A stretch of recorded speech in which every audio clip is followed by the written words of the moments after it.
much, George. Well, I'm Vicki Hird. I've been working on food policy, I'll turn that down a tiny bit, for 20 years now in various organisations. At the moment, I'm at Friends of the Earth as the senior campaigner on food. And I was just going to give you 10 minutes on why we must and how we can act on the incredible climate change emissions related to our food system, and one aspect of it in particular.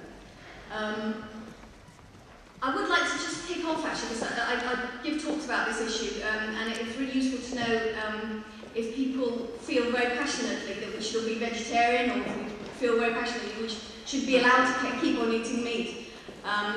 Does anybody want to put their hand up and just say whether they're vegetarian?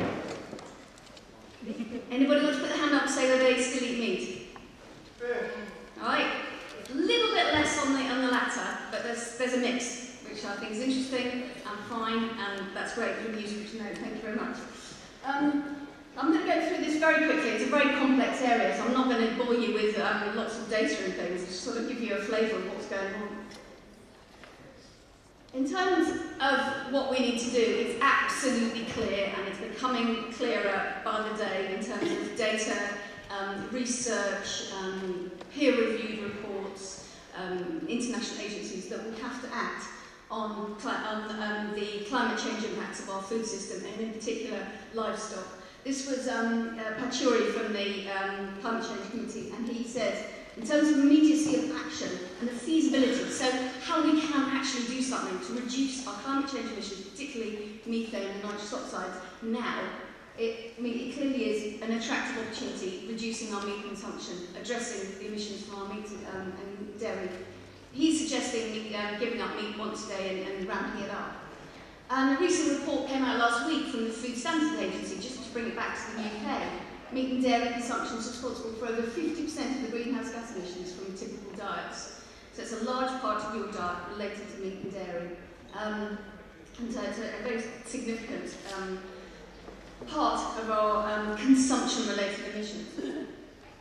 And these are some of the reports, some ours, some other people's, that have been highlighting this problem, and how low can we go, how can we change our diets, how the system needs to change, and how that is a humanitarian as well as an environmental, a climate change, a biodiversity, a social and a human health issue that we can get some real win-win-wins from.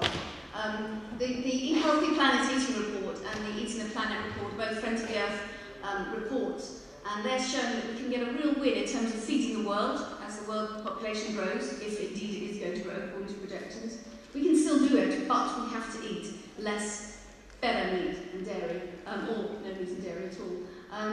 And the How Low Can We Go report, which was a major piece of research and modelling from WWF and the Food Climate Research Network, showing that we can actually reduce our climate emissions by 70% in the UK, but it's going to take a whole suite of measures, and a large chunk of that is going to be tackling livestock.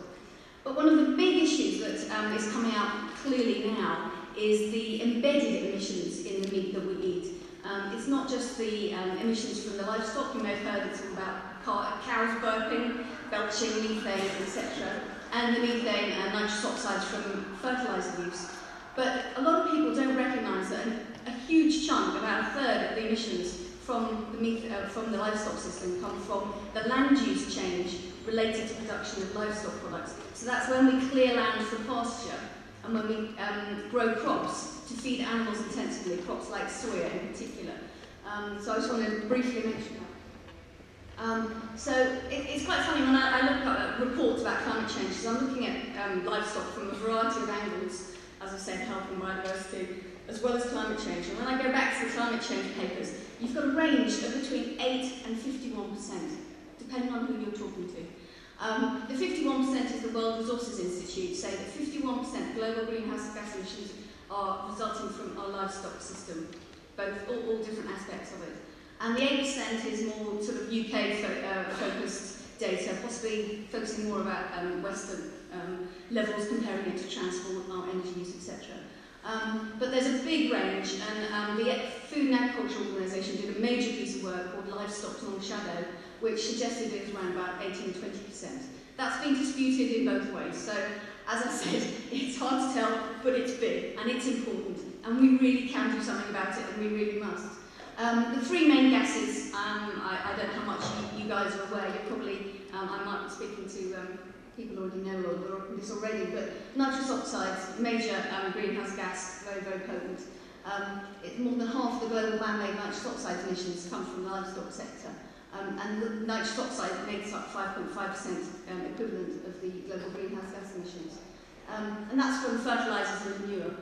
Methane, as I said, from digestion and manure use, as cows and sheep in particular digest their food, they burp and methane's produced. And so about 15% of global greenhouse gas emissions, also from rice paddies and things like that. And CO2, as I mentioned before, you've got huge emissions related to change in land use for pasture. We're clearing vast areas of wildlife and the Amazon to grow either pasture land or soya for feeding our factory farms like pigs and poultry. We've calculated just in the UK alone through our consumption of products from South America, both directly and indirectly through feeds of soya, we've got 2 times the size of Greater London each year is cleared to grow food for us in the UK. That's 2 times the size of Greater London, and that's just the UK. And it's probably more, that's probably underestimate. So that's 91 million tonnes of CO2 equivalent per year. Just to finish off, some pictures of what happens. You clear the forest to make the soya plantation to feed the pigs and poultry intensively. And there's no silver bullet. You need to reform agricultural policy. You need to change how we procure food by the government in schools and hospitals. That can be a drive for change. Lead the way. Get industry to take action. You need major campaigns. I mean, we're doing this in all other aspects of climate change policy. Drive less, cycle, use less energy, turn the lights off, all these kind of things. We really need to hammer home. And I'd like this to actually include something about eating less meat and changing your diet to be more friendly to the environment. But we need to really get that up, ramping that up, and get consumers to know what the implications are. We need to have global negotiations focusing on the drivers of land use change, which are causing these greenhouse gas emissions. We can't solve climate change unless we stop deforestation. We won't stop deforestation unless we tackle livestock consumption. And we need to assess the needs of local communities in those areas affected. This is about climate justice. Very much. We're working in Paraguay with projects where people are trying to know their land rights and use their rights in Paraguay to fight the expansion of soya agribusiness. And that is causing greenhouse gas emissions, but it's also causing huge human suffering.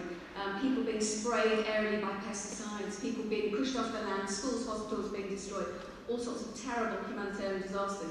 And then there's the justice related to the climate change emissions related to that land use expansion. And so we need to protect the forest directly, and we need to give people the rights to protect that and protect their land rights. And tackle unsustainable investment in factory farms, World Bank investment, etc. And we need to price the carbon and carbon equivalent related emissions from our food system. So finally, I'm finishing before you ask me to, George, please join themovement.com. This is our campaign. We're trying to get a UK law called the Sustainable Livestock Bill, which Robert Flello has introduced into the House of Commons. It's got its second reading on the 12th of November, and there are some postcards out the front. If you can write to your MP, there's a postcard with a friendly cow if you want to give that to your children or any children. Write to your MP and ask them to attend that second reading. That bill will be a milestone. It will be the first act globally to actually tackle the biodiversity, climate change and humanitarian disaster that is our unsustainable consumption of factory farming. And we need new European farm policies, that's part of it, and new international focus on this issue, and new agreements that focus on land, livestock and people. And that's all part of the Join the Movement campaign that we're running at Friends of the Earth with our partners in Europe and Friends of the Earth International, which is about 80 organisations globally. And a lot of them are working on this expansion of soy agribusiness and on climate change, putting these things together. So any awareness you can raise, and please do fill in this postcard. And there's loads of them at the hall there in the Friends of the Earth store. Thank you.